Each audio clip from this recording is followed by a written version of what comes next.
everyone, let's talk about the compass. I know, it might sound kind of simple, right? A little needle that points north. But this device, its story is absolutely epic. We totally take it for granted, but its invention was a pivotal moment that basically created the world as we know it today. So that's the big question we're tackling today. How in the world did a simple magnetized needle completely redraw the map of our planet? I mean, think about it. It unlocked the oceans, it helped build empires, it connected all of us in ways that were just unthinkable before. So yeah, let's dive in and see exactly how it happened. And wow, what a journey it's been. We're talking about a timeline that stretches for almost 2,000 years. It starts as this sort of mystical object in ancient China, evolves into a must-have tool for sailors, and then, boom, it becomes the key that unlocks the age of discovery and changes, well, everything about human society. All right, first stop, ancient China. Our story doesn't begin on some grand ship in the middle of the ocean. Nope, it starts way back during the Warring States period, with the very first whispers of understanding what magnetism even was.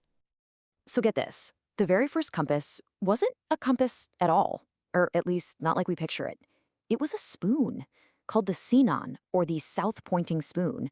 It was carved out of lodestone, a naturally magnetic rock, and placed on a smooth plate where it would spin to point south. But here's the kicker.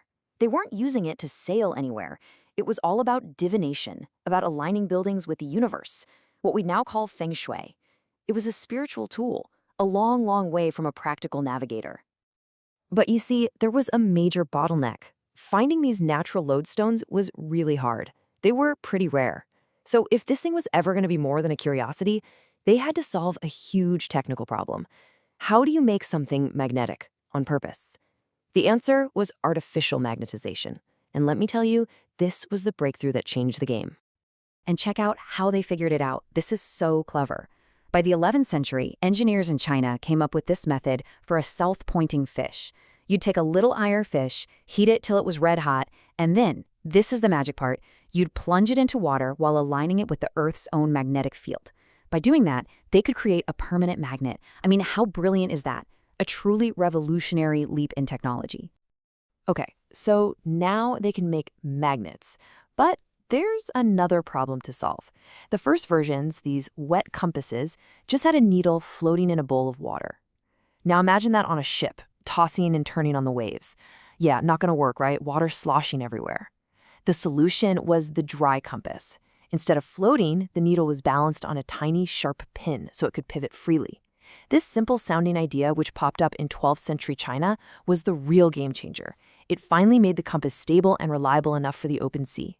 So, the technology is now solid. It's reliable, it's practical. And an invention this big isn't going to stay a secret for long. It was time for the compass to leave home and see the world. And this is where things get really fascinating, because it shows just how scientifically advanced they were. A scientist named Shen Kuo, writing way back in 1088, didn't just describe how to make a compass. He also noticed something incredibly subtle, that the needle doesn't point exactly south. It's off by a little bit. This is called magnetic declination, and people in Europe wouldn't figure this out for centuries. Just amazing. From there, the idea just exploded. It traveled along the maritime Silk Road, spreading like wildfire. Arab traders saw it on Chinese ships, understood its power, and carried that knowledge west. Before you know it, by the 13th century, it's a standard piece of kit for sailors all across the Islamic world and Europe. But the story doesn't stop there. Once the compass got to Europe, they started tinkering with it, adapting it for the rough, stormy waters of the Atlantic. They added the windrows, that familiar circle with all the directions, and a 360-degree scale for better precision. But the most ingenious fix was the gimbal mount. It's a system of rings that lets the compass stay perfectly level even if the ship is being thrown all over the place. A brilliant solution to a very real problem. So let's put it all together. You've got a reliable, super stable, and precise compass. What does that mean? It means sailors were no longer stuck hugging the coastline, terrified of losing sight of land. For the very first time, the open ocean wasn't a mystery. It was a highway. A whole new era was dawning. I really don't think we can overstate how huge this was. I mean, try to imagine it. Before the compass, the open ocean was basically a death trap, a terrifying empty void. But after the compass, it was a road. It was a path. This one piece of technology completely changed our relationship with the planet and unlocked, well, pretty much everything that was still unknown. And the impact was immediate. Think about all those famous voyages that literally drew the maps we use today. Columbus crossing the Atlantic, Vasco da Gama going around Africa to India, Magellan's expeditions circumnavigating the entire globe. None of that, absolutely none of it, could have happened without that simple, reliable needle pointing the way. But we have to be honest here. This new age of exploration that the compass kicked off, it has a very complicated and often very dark legacy. On one hand, you get these incredible global trade networks, the exchange of foods and ideas, the Columbian Exchange. But on the other hand, that same technology became a tool for building empires. It made European colonialism possible. It enabled the transatlantic slave trade and brought absolute devastation to indigenous populations across the globe. And the human cost? It's just staggering.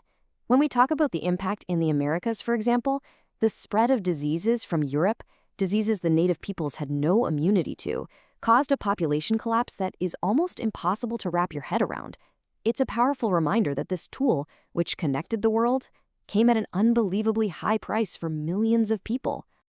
Okay, so that brings us to today.